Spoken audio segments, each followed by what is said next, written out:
میں پوری رات سو نہیں سکا اور جو کچھ ہوا ہے شاید کوئی بھی محب وطن پاکستانی پوری دنیا میں جہاں سے مجھے دیکھ رہا ہے وہ نہیں سو سکا ہوگا۔ یاد رکھیں ہماری سالمیت ہمارا سب کچھ ہے۔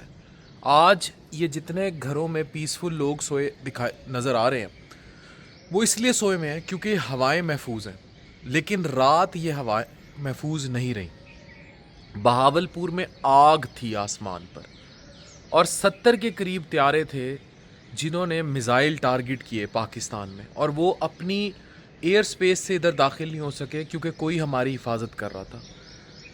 ہر گھر میں کوئی نہ کوئی لڑائی انتشار ضرور ہوتا ہے، لیکن یہ وقت قومی یکجہتی کا ہے۔ اس ٹائم پاکستان میں یہ یاد رکھیں، ٹویٹر کھول دیا گیا اور پاکستان میں جو بہت بڑا نریٹو بلٹ ہوگا جو دشمن کو حملہ کرنے سے روکے گا یا بارڈرز پر بیٹھے ہمارے نوجوانوں کے حوصلے بلند کرے گا، وہ ہماری یونٹی ہے۔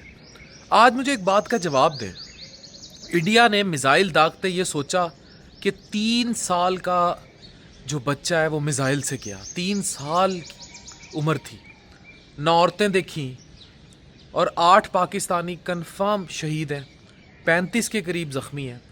پاکستان نے 2 طیاروں کی کنفرمیشن ہے کیونکہ ڈی جی ISPR کہہ چکے ہیں، لیکن ان آفیشیل 5 طیارے جن میں رافیل شامل ہیں وہ گرا دیے۔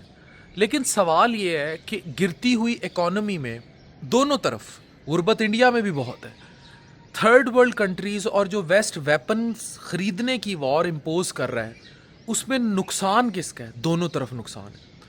اور اگر آپ دوسری بات دیکھیں، جتنے بھی اٹیک تھے، یہ RSS آئیڈیالوجی نہ ہو تو جتنے بھی اٹیک تھے وہ مساجد پر کیے گئے، یہ امپریشن دینے کے لیے کہ ٹپیکلی انڈیا 9/11 کے طور پر ایکٹ کر رہا ہے۔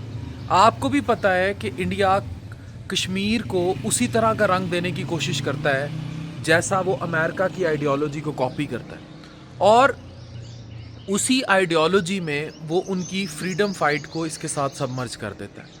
لیکن آج جو یہ والا حملہ، یہ 71 کی جنگ کے بعد 2025 میں بھارت کی سب سے بڑی کارروائی ہے اگینسٹ پاکستان۔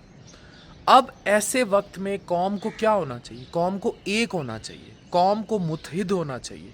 اگر آج آپ پاکستان کے ساتھ نہیں کھڑے، میں لوگوں کو دیکھتا ہوں ابھی بھی میمز ریئیکٹ کر دیتے ہیں، ابھی بھی لاف ریئیکٹ کرتے ہیں، مذاق اڑاتے ہیں، کوئی بات سنتے ہیں اس پر مذاق کچھ لوگ کر رہتے ہیں، کیا وہ ذہنی طور پر مفلوج ہیں؟ وہ معوف ہیں؟ اور اگر ایسے کوئی لوگ میری فالوئنگ میں ایگزسٹ کرتے ہیں وہ دفع ہو جائیں۔ They should go to hell, they shouldn't be on my timelines at least, کیونکہ وہ انسان نہیں ہیں، وہ جانور ہیں۔ وہ مودی کی آئیڈیالوجی نہیں سمجھ رہے، وہ یہ نہیں سمجھ رہے کہ بربادی ان کی لکھی جائے گی، وہ گھروں میں کوئلہ ہو جائیں گے۔ آپ بھول چکے ہیں کیا ہو رہا ہے مڈل ایسٹ میں، کس طرح کارپٹ ساری بمباری کی گئی ہے۔ آپ وہ چاہتے ہیں آپ کے گھروں پہ بھی ایسے ہو؟ خدا را اس خبت سے نکلیے، اب صرف یونٹی چلے گی۔ پاکستان کو صرف اتحاد، متحد ہونے کی ضرورت ہے۔ ہم انٹرنلی ویک ہوئے، بلوچستان میں مسئلے شروع ہو گئے، انڈیا نے ہمارے گھروں میں آ کے میزائل داغ دیے اور انہوں نے مساجد کو ٹارگٹ کیا۔ Look at the Modi ideology, the butcher of Gujarat. تو خدا کے لیے اگر ہم اب متحد نہ ہوئے تو کیا لکھنا ہے اپنے پاکستان کے لیے؟ اور پاکستان ہی نہ رہا تو کیا سیاست؟ تو پاکستان زندہ باد، پاک فوج زندہ باد، اینڈ پاکستان ایئر فورس نے جو رات کر دی ہے، you can not even think of کہ پاکستان کیا جنگ لڑ رہا ہے اور جو کچھ ہوا ہے وہ کیا تاریخ لکھے گا۔